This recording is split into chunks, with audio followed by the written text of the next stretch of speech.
Hey guys, what's up? I'm back with another Blockbench tutorial, and today I'm just gonna show you guys the basics. Well, not quite the basics, actually a little advanced techniques that could help you very efficiently throughout your modeling and Blockbench. So just by knowing that, it could quite change the style and the speed of how you model, and it could come in really handy. So I felt like sharing with you guys. I kind of found some of them accidentally, and sometimes I asked on the official Blockbench Discord and they would answer me, so that's how I found out. Alright, so first let's go to Java block for Minecraft. Alright, so first thing. So there was a player, there was someone. I'm saying player because it's a person that I play in the same server in Minecraft. So that person is right now starting to learn some stuff, and apparently found about generate shape, and then he did hexadecagon, let's just add it to whatever, and he did confirm, and let's say he found a shape here, which is hexadecagon. Is perfectly fine, you can move it anywhere, you can even use the scales manually, it's working fine. But when he actually tried to rotate it, let's say this way is fine, let's say this way, it all of a sudden turned into square. And if you do it backwards, it stays the same. And I'm gonna tell you why that happens.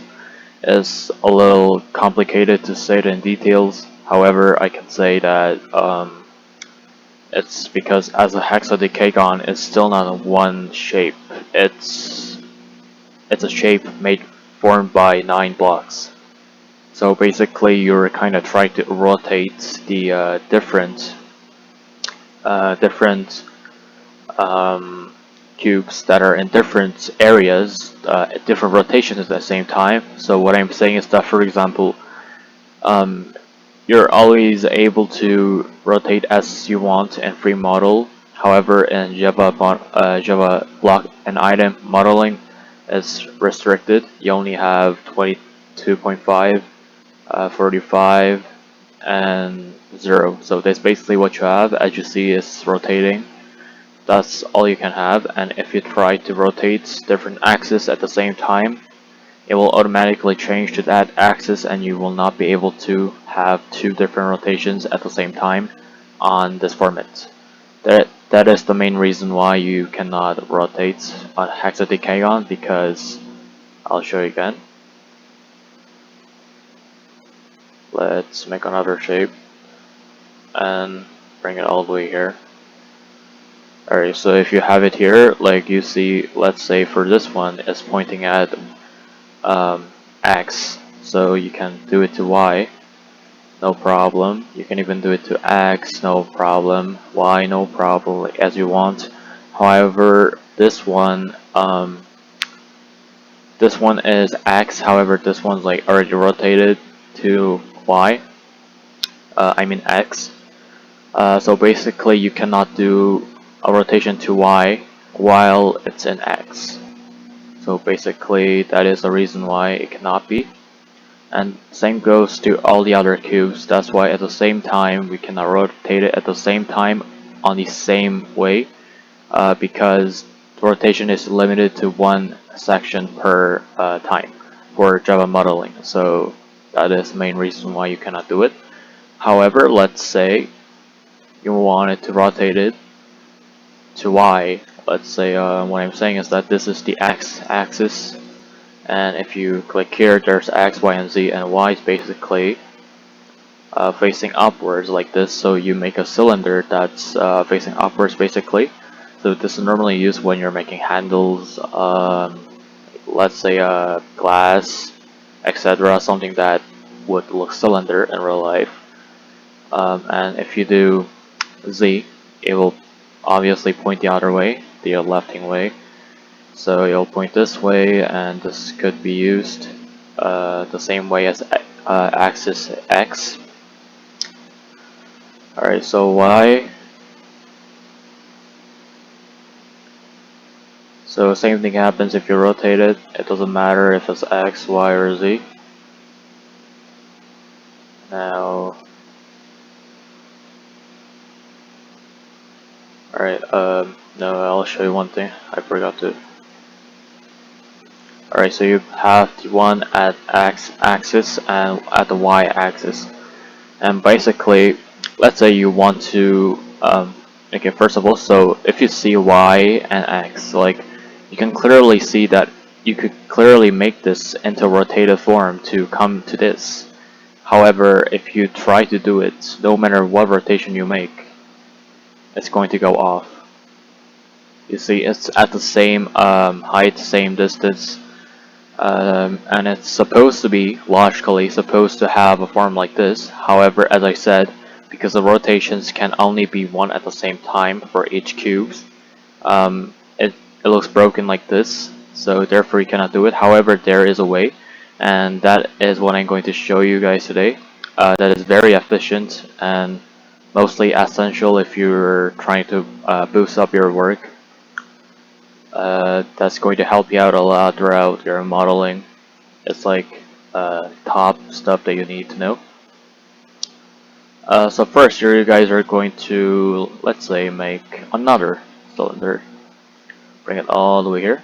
So what I'm going to try to do is I'm going to try to rotate this to left or right, doesn't matter. So I've only known this after I've asked the question to Blockbench tutorial, Blockbench Discord I meant, and once I knew this, it became really helpful. I could actually save my time up to 50%, so it helped me a lot. So we're going to go to transform first. There's scale, rotate, flip, center, properties. I'm not really sure what these do. I haven't used it myself, but I'm pretty sure these are kind of the toggling, I guess, for whatever reason. But these are not important for modeling. So center is like you kind of center the stuff at the center of the axis. So you're going to like click center X. Well, it's probably at the center, so it didn't do anything. But that's not the important part. So you could also use flip, and you see the color changed a bit because it flipped basically. If you want to see a change, let's try Y. It kind of flipped, like it stays the same, but it's like a flipping. If you want a clearer one, flipsy. So it just basically flips, but since both slides are identical, we can't really see a change. But let's say, let's just set this to 0.5 so that we all know which one it is, and we set like this, and then we do flip. There you see, it was flipped, and X, well, it's kind of the same thing. Let's try Z, and well, it's kind of the same thing too. So you guys clearly see you guys clearly saw a change when we did flip Y. You could use this one, or by the way, if you want to go back, you could also use undo. But if you want to boost things up, you could press Ctrl plus Z to boost things up. I'm not sure what the hotkey for redo is, but I normally don't redo, so that's fine with me. So we have a hexadecagon that was not touched by pressing Ctrl plus Z, undo, and now we go back to transform, rotate, and we're going to put it as if we just made a hexadecagon with the x-axis. So let's try this, and you see it's flipped without breaking anything, so that's how it works. And if you want to try something else, rotate, counter and non-counter is basically same thing, just different rotation, just different direction basically. If you want to do this one, it just does it at the spot because it's Y and the cylinder is already a Y. Rotate counterwise at Z. It was also able to rotate without breaking any single blocks, so it's very efficient. However, this is limited as well. You guys can only do it at 45 degrees. So basically here and here, that's like the only thing you can do. You cannot do diagonally 22.5. Sadly, however, this is still good enough to make you a good model and boost things up. So if you see here, there's not really well, if you hover over it, you can see which axis it is. However, um, if you don't know, red is X, Y is green, and blue is the always. Same thing for here. You guys can look at this if you're not sure about this. And I'm going to show you the scales now. So let's say, okay. So I'll show you an example of what I mean. Wait, never mind. So let's put it to 1, very small. So let's say we're trying to make a hat. So we set it to around 0.1, and then we make another one that's slightly smaller so we can make a gap. Let's make a top hat. Alright, so there's this ancient top hat that we had. Texture doesn't matter, just showing examples. So now you go to display, and let's say you wanted to put it on your head, and you wanted to make it really big, so like it looks like you're really wearing it in the game. And the thing is, you scale it to the maximum, but it's not enough, and it's not even close to being big. So how can you do it? Like, let's say this is really simple modal, but let's say you spent like 2 hours on it, and you just don't want to like redo everything, like click each blocks and reduce all the size. Like, when I didn't know about this, it was really tough for me. I actually had to redo some models or just simply not add something because I could not. However, after I found this tool, it was really amazing. Oh, and first of all, this is a very useful tip too. If you uh, hold on, let me just.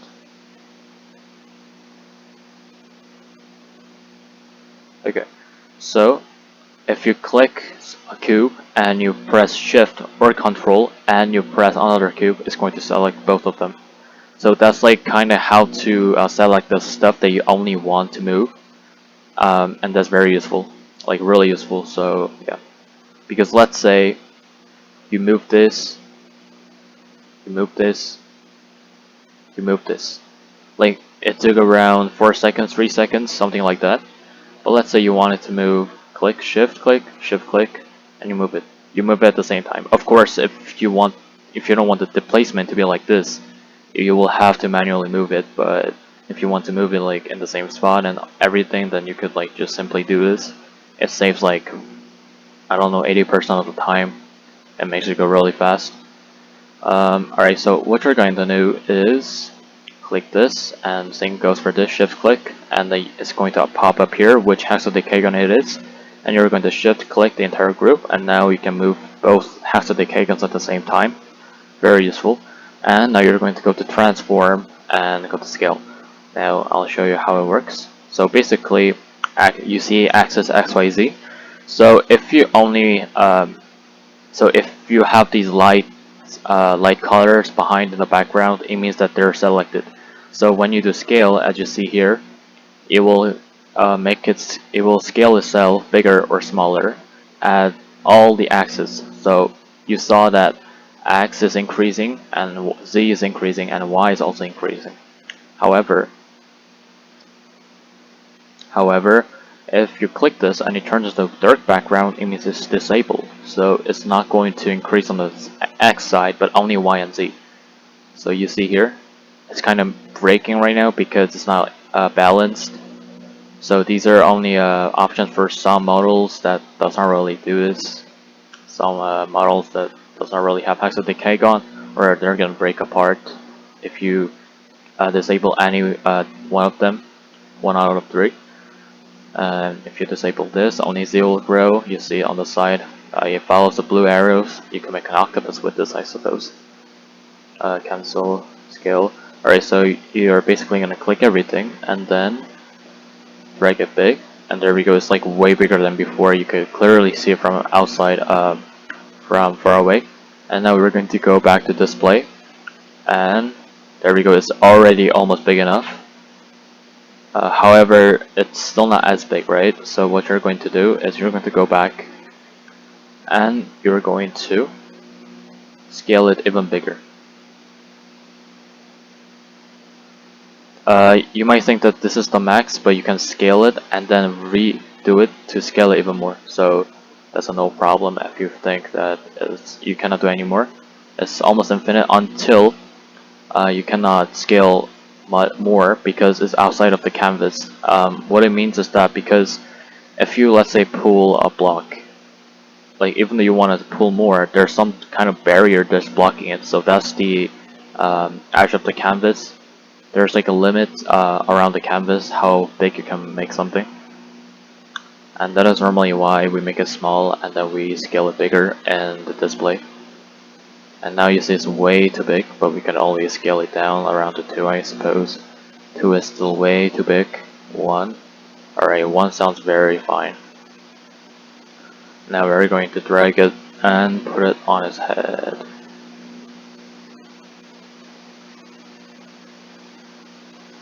It's very normal that the head pop up because head is basically square and this is a circle on the top. So you can always do it with square or hexadecagon if you prefer, or just simply place it on top of the head where it doesn't show. But in game, because people use overlays for Minecraft skins, it could always pop up. So it's important that you decide how big it's going to be and measure the thickness of the layers for the Minecraft skins, so that they don't pop out in the game because it looks kind of ugly when it happens. So basically, that's how you do it. And what do we have left? So this is basically what I want to tell you guys. Last thing before I end this video, you guys can always create a group. So if you create a group, you guys get a file. Basically, it's called group. You guys can rename it by right-clicking. You guys can copy it, paste it. Well, no, actually, it duplicates, and then it makes a new one. So it kind of saves your time. Let's say you have this. Shift click, and you're going to drag this. You guys can drag it down by clicking on it, and then just scrolling your mouse wheel, and then put it on this group.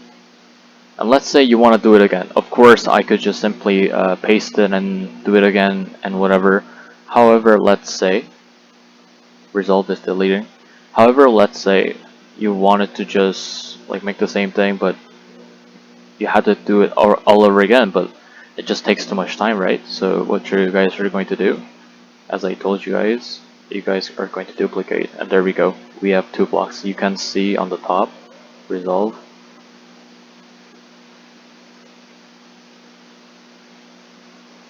Duplicate. It changed from 32 to 48. So you guys can see that it has worked. And resolve is deleting the group. I'm gonna delete this group as well. So group is kind of important if you like, let's say, want only this, and this. But if you have to select it every time, especially for complex models, it's going to just be pain in the neck.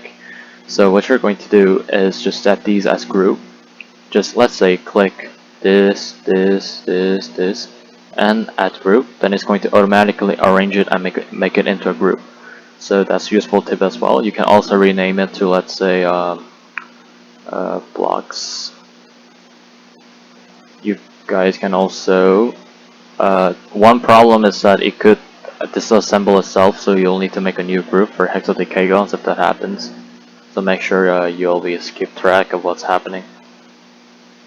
But let's say like whatever. Let's say I clicked everything, and then make a group. There's a new group, and I rename it top hat. So that's pretty much how you do it. And if you click this, only the blocks that you have selected will move along. So that's a very useful tip for duplicating stuff, because you don't need to, duplicate. It's gonna take forever. Or you could always do cylinder, but it just takes so much time doing it every time. Just looking, oh, that's too small. Oh, that's too big. Just you can't adjust every time. It's hard. So you just always use scale. and let's say you did X, and you could always make a new cylinder by clicking Y, remaking with the Y-axis. However, if you want to save time, you guys can just straightly go here, click this one, or well, it's kind of confusing. If you click this one, like, it will rotate right away, so you guys don't need to go there, click 3 times. You guys just need to click like twice, so that's a very useful tip. Alright, so for this video, this is all. Thank you guys very much for watching. Leave down questions in the comments below if you have any. I will be making more videos for people who need help. And again, thank you guys for watching. Have a nice day.